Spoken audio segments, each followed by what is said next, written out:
Como han hecho otros colegas, creo que es importante partir de, digamos, de un breve reconocimiento de, digamos, de dónde estamos, ¿no? No solamente porque creo que es importante en la lógica de entender, de contextualizar las propuestas que se están haciendo, sino porque también creo que es relevante a la luz de dónde nos deja este sexenio en un tema que, como ustedes recordarán, pues fue un tema central a lo largo de la campaña de 2018 y que pues casi todos los días escuchamos el tema en las conferencias matutinas del presidente, ¿no? Entonces, bueno, ¿en dónde estamos en términos de algunos puntos clave? A pesar de que sigue habiendo un amplio reconocimiento en contra de, digamos, de que la corrupción es un problema grave, sigue estando en el top 5 de casi todos los rankings, y a pesar de que existe un amplio reconocimiento entre la población de que los actos de corrupción son condenables, al mismo tiempo sabemos que ha habido una politización del tema, el tema en mi opinión, se ha desfondado en términos técnicos y en buena medida la corrupción se ha convertido en una especie de arma arrojadiza, ¿no? que se utiliza sobre todo, por cierto, desde el partido en el gobierno. Y hemos visto cosas pues, muy problemáticas, por ejemplo, como ha habido un análisis polarizado de parte de la opinión pública de los temas de corrupción. Sabemos, por ejemplo, que las personas están más dispuestas a condonar, digamos, ciertos actos de corrupción, siempre y cuando simpaticen políticamente con las personas que están cometiendo esos actos de corrupción, ¿no? En fin, como ya decía José Luis, estamos estancados, hemos mantenido consistentemente desde 2020 un puntaje en el índice de percepciones de la corrupción de Transparencia Mexicana de 31 puntos sobre 100. El costo de la corrupción está aumentando. De hecho, comparado con mediados del sexenio, en términos reales ha aumentado casi en 10% el costo per cápita de la corrupción, y esto solamente es corrupción administrativa, o sea, la corrupción que sucede en interacciones entre servidores públicos y ciudadanos en trámites y servicios gubernamentales.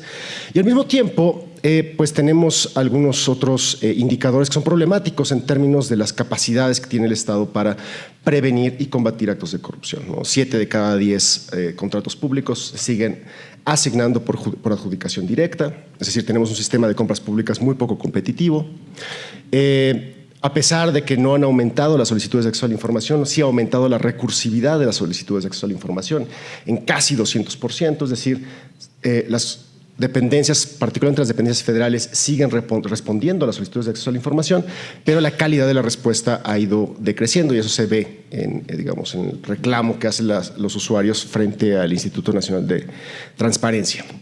Y tenemos mucha impunidad, es decir, de hecho ha habido muy pocos castigos efectivos, al menos en el ámbito penal, para delitos de corrupción, ¿no? Entonces, de 2019 a 2021, la Fiscalía Especializada Anticorrupción de la Fiscalía General recibió poco más de 4.500 denuncias, de las cuales 0 lograron sentencias condenatorias. Y esto de nuevo se refleja también en los temas concretos, tanto de transparencia como de combate a la corrupción. En el caso específicamente de transparencia, lo que hemos visto es un deterioro de algunos de los instrumentos más importantes de acceso, ¿sí?, de garantía de acceso. El más dramático creo que ha sido el de datos abiertos, que comenzó México era a finales del sexenio pasado, ocupaba un lugar muy importante, como algunos de los países que habían sido frontera en impulsar una política de datos abiertos, y esto claramente ya no es el caso, ¿no? Hemos visto un deterioro muy importante de ese componente de la política, y a pesar de que se ha mantenido más o menos la operación de otros sistemas importantes como los componentes de transparencia reactiva y activa, que son las solicitudes de acceso a la información y la carga de obligaciones de transparencia que establece la ley general, hemos visto, digamos, también un deterioro en otros componentes, como por ejemplo la transparencia proactiva, es decir, la manera en la cual las instituciones públicas hacen pública proactivamente, valga la redundancia, información sobre sus actividades y que son importantes para los ciudadanos que hacen uso de sus servicios. En términos de corrupción, los datos que tenemos pues, nos hablan un poco de que el problema pues, sigue estando un poco ahí. La verdad es que no ha pasado mucho. Si ustedes ven las gráficas con los datos oficiales, estos son datos del INEGI, en realidad tenemos muy pocos cambios muy marginales, tanto en términos de percepción como en términos de victimización en actos de corrupción. La percepción sigue estando por arriba de 80%, es decir, 4 de cada 5 personas siguen persiguiendo alta corrupción en el país. Y en términos de la experiencia directa de corrupción, específicamente en trámites de servicios gubernamentales, no hemos tenido cambios estadísticamente significativos, ¿no? Estamos un poco en lo mismo, es lo que quiero decir. Es decir, a pesar de que el tema ha tenido una prominencia importante, pues no hay cambios sustantivos, ¿no? Y lo mismo sucede en términos de incidencia, que es una medida de la velocidad a la cual avanza el fenómeno. Pues como pueden ver aquí, a pesar de que se alentó la corrupción en términos específicamente de corrupción en trámites después de la pandemia, la incidencia se ha mantenido pues más o menos constante los restos del sexenio, ¿no? Y de nuevo, lo mismo sucede en términos de las principales áreas de riesgo. En fin, no voy a abundar demasiado en esto, pero hasta el día de hoy, 6 de cada 10 interacciones con la Autoridad de Seguridad Pública terminan en un acto de corrupción. Es lo mismo que teníamos al principio del sexenio, y lo mismo sucede con otros ámbitos, como por ejemplo el acceso a la justicia, tanto en términos de procuración como en términos de impartición de justicia, trámites de la propiedad, licencias, identificaciones, permisos, etc. Bueno, entonces, ¿dónde nos deja este sexenio? Ustedes recordarán, el presidente empezó su sexenio diciendo que ya se había acabado la corrupción, ¿no? No solamente, digamos, la corrupción ha sido insisto, un tema importante de la campaña, sino que fue parte importante de la narrativa a lo largo de todo el sexenio, ¿no? Sin embargo, la contraparte en términos de las acciones específicas de gobierno, lo que han demostrado es que estamos ante pues, una política desarticulada, con esfuerzos aislados y limitados, con pocos resultados, como ya he mostrado, y que, en cambio, lo poco que se ha hecho, pues en buena medida, pues algunas cosas ya existían y más o menos han navegado ahí, y otras fueron abandonadas, como la Estrategia Nacional Digital, por ejemplo, que, como ya mencioné, y pueden verlo en el indicador, por cierto, de datos abiertos, pues ha tenido efectos pues muy complicados. En cambio, otras cosas que sí se han hecho, pues me parece que son pues peligrosas, supongo que es la palabra, que sería, pues, por ejemplo, el uso de las Fuerzas Armadas sobre pretexto del combate a la corrupción, y que han tomado ámbitos de acción que son muy importantes en el combate a la corrupción, como por ejemplo la administración de las aduanas, la administración de los puertos marítimos y aéreos. Lo cual ha implicado, por cierto, también pues un problema, porque las Fuerzas Armadas tienen un acceso a excepciones en el régimen, por ejemplo, de transparencia, lo cual complica la fiscalización y la vigilancia de este tipo de ámbitos que han tomado las Fuerzas Armadas. Y al mismo tiempo ha habido pues un abandono de los instrumentos actuales, particularmente el Sistema Nacional Anticorrupción, que el presidente ha dicho que es un desperdicio, y ha habido ataques a los órganos autónomos, particularmente al INAI, que se ha convertido en una especie de punching bag del presidente. Bueno, ante eso, digamos, ¿qué es lo que están proponiendo las y el candidato? Y los organizo por probabilidad. Entonces, ¿qué propone Álvarez Maínez? Este no es un diagnóstico exhaustivo. Hay varias cosas que están hay varias cosas que están en los documentos oficiales, pero como ya decían otros colegas, estas son cosas que están cambiando, se están enriqueciendo las propuestas. Y no todas, como ya decía José Luis, por cierto, también tienen el mismo nivel de desagregación, ¿no? Bueno, Álvarez Maínez lo que ha propuesto es fortalecer el sistema de compras públicas. En esto coinciden, por cierto, todos los candidatos, y en revertir la tendencia hacia utilizar solamente la asignación directa, no solamente, predominantemente la asignación directa como mecanismo para los contratos públicos. Ha propuesto un 3 de 3 para las empresas, es decir, declaraciones obligatorias para cualquier proveedor de gobierno que tiene que pues, nombrar sus intereses, la centralización y la digitalización de trámites, garantizar la autonomía y el presupuesto del INAI, y una cosa interesante es la creación de un comité de vigilancia y revisión de las megaobras de infraestructura que se crearon durante este sexenio. Gálvez lo que ha propuesto es, al igual que los otros candidatos, una unificación del sistema de compras.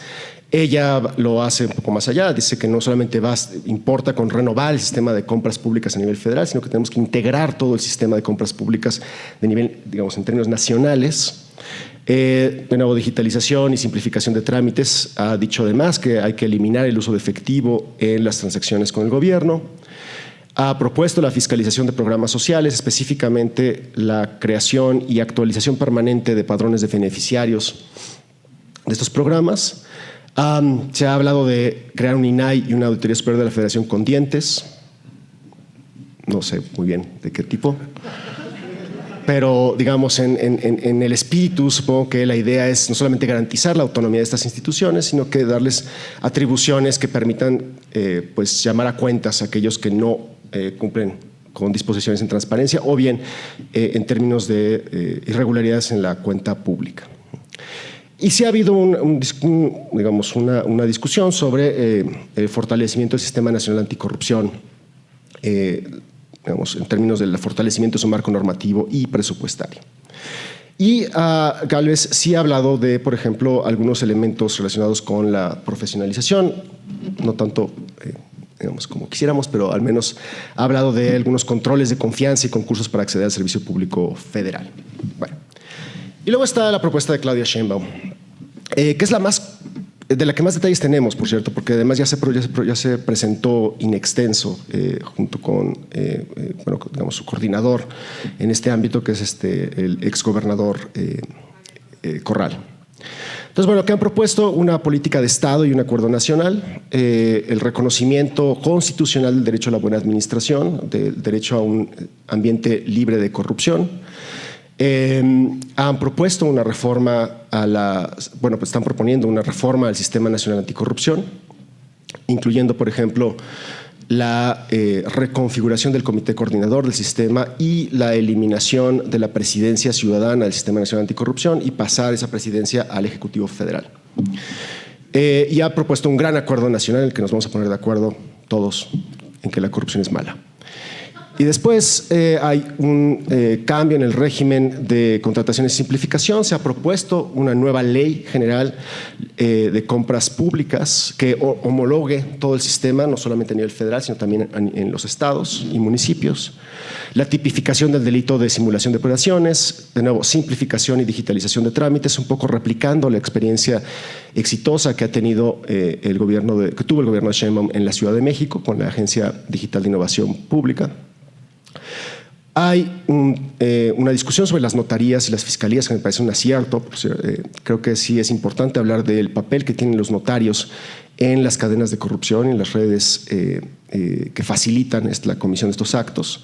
Y hay en la propuesta de Sheinbaum una discusión importante sobre el sistema de justicia y su vinculación con el sistema de seguridad como un punto de alto riesgo en términos del combate a la corrupción y de la frecuencia de actos de corrupción y por lo tanto un ámbito de relevancia para esto. Y luego está la famosa Agencia Federal Anticorrupción, que básicamente lo que se propone es el rediseño de la Secretaría de la Función Pública. La idea es extraer toda la parte que tiene que ver con la Contraloría, con el control interno de la Secretaría de la Función Pública, eso pasarlo a una agencia anticorrupción que dependería directamente del Ejecutivo, de la Presidencia de la República, y por lo tanto el supuesto es que eso le daría mayor relevancia, visibilidad al tema de combate a la corrupción específicamente, y en cambio retener en la Secretaría de la Función Pública todo lo que tenga que ver con modernización administrativa. Sí. Incluyendo, por cierto, curiosamente, la política de compras públicas, lo cual es interesante esa fragmentación. Se propone un nuevo sistema de denuncias con protección a denunciantes, a whistleblowers, y un nuevo modelo de investigación y sanción, que de nuevo, al igual que sucedería con el tema de compras públicas, la lógica aquí sería tener un solo sistema homologado para todo el país para detectar, investigar y sancionar los actos de corrupción, tanto en términos administrativos como en términos penales. Estas son las propuestas que tenemos. Ahora, en términos de un balance, yo lo que veo es que hay pocas metas en realidad, hay muchas ideas, en general varias que son muy enunciativas, digamos, ¿no? de declaraciones de intención, pero veo pocas metas en las propuestas. Quizá la única meta importante que se repite en varias de las propuestas tiene que ver con revertir el porcentaje de adjudicaciones directas versus licitaciones públicas. Pero en general yo lo que veo son propuestas con ideas que ya se han barajeado antes. La Agencia Federal Anticorrupción, por ejemplo, es una idea que ya venía del Pacto por México, que se había propuesto con Peña Nieto y que de hecho no llegó a buen puerto y que, si ustedes recordarán, después del asunto de la Casa Blanca, se tuvo que reactivar la Secretaría de la Función Pública porque ya estaba en proceso de desaparecer porque iba a ser reemplazada por una agencia, una comisión anticorrupción. Y otras que ya existen, ¿no? Xóchitl Gálvez ha propuesto que todos sus funcionarios tengan que hacer evaluación patrimonial, pues eso ya lo tienen que hacer, ¿no? Sin embargo, también por otro lado creo que hay coincidencias interesantes, ¿no? Creo que sí hay, con algunas variaciones, si ustedes quieren, pero creo que hay un reconocimiento de que el sistema de compras públicas funciona mal y que es muy poco competitivo, y en esto coinciden todas las propuestas. Lo mismo en términos de la importancia que tienen los trámites y los puntos de interacción a nivel de calle, y por lo tanto el papel central que tiene la simplificación administrativa y la digitalización de trámites. Creo también que hay un poco de fetichismo en torno a la digitalización. La digitalización tiene sus propios problemas, ¿no? Pero bueno, son algunas coincidencias. Pero sin embargo, una cosa que me parece interesante es que hay énfasis distintos en las propuestas, ¿no? Y esto es muy interesante porque mientras Maínez y Gálvez lo que están haciendo es proponer o apostarle por el fortalecimiento de los instrumentos que existen, que han sido abandonados, ustedes quieren, por este sexenio. En cambio, lo que hace Sheinbaum es proponer nuevas estructuras y reglas, lo cual es un poco disonante, ¿no? Dado que ella está, pues, digamos, bien en el partido oficial. Entonces, eso me parece curioso, digamos, como en términos de la caracterización general de los... Ya me callo. Términos generales de las propuestas. Sin embargo, creo que como ha sucedido en otros casos, y ya lo he mencionado en otras áreas de política pública, también es el caso en transparencia y combate a la corrupción. Las propuestas yo creo que se quedan cortas en aspectos de organización e implementación. Hay muchas preguntas sobre cómo van a funcionar estas cosas, cuáles son los instrumentos que se van a desplegar. Así, los cómo creo que quedan un poco a deber. Y preguntas que planteo y algunas observaciones adicionales ya para cerrar. No hay información sobre los recursos, de dónde van a salir los recursos para hacer todas estas cosas. Se ha hablado, por ejemplo, de que la nueva agencia de anticorrupción no va a implicar nuevos costos, pero, pues, por ejemplo, no queda claro cuál va a ser el impacto en términos presupuestal de las nuevas leyes en materia de adquisiciones o la homologación en términos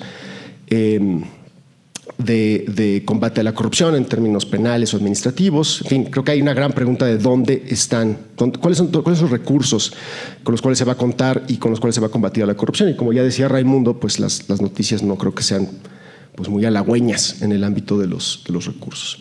Hay temas ausentes que son centrales. No se habla de un servicio profesional de carrera, como ya lo decía José Luis. No hay una discusión sobre el tema de género en materia anticorrupción. Las aduanas están ausentes y no hay una discusión sobre estrategias diferidas para algunos fenómenos de corrupción que son particularmente preocupantes. Por ejemplo, el lavado de dinero. Tampoco hay preguntas no hay respuestas sobre algunas cosas que me parecen muy importantes. ¿Qué va a pasar con el pasado? ¿Se va a investigar a la administración actual? ¿Qué va a pasar con los megaobras y los programas del bienestar? Y si esto va de alguna manera a integrarse en las propuestas anticorrupción. Y sobre todo, ¿qué va a suceder con el entramado que ya tenemos, la reforma constitucional del 2015 que creó el Sistema Nacional Anticorrupción? ¿Qué va a suceder con eso? Y nada, y simplemente anotar que me parece interesante que explícita o implícitamente las propuestas de las y el candidato pues reconocen que en realidad el problema de corrupción pues sigue ahí, ¿no? El problema no se acabó. Muchas gracias.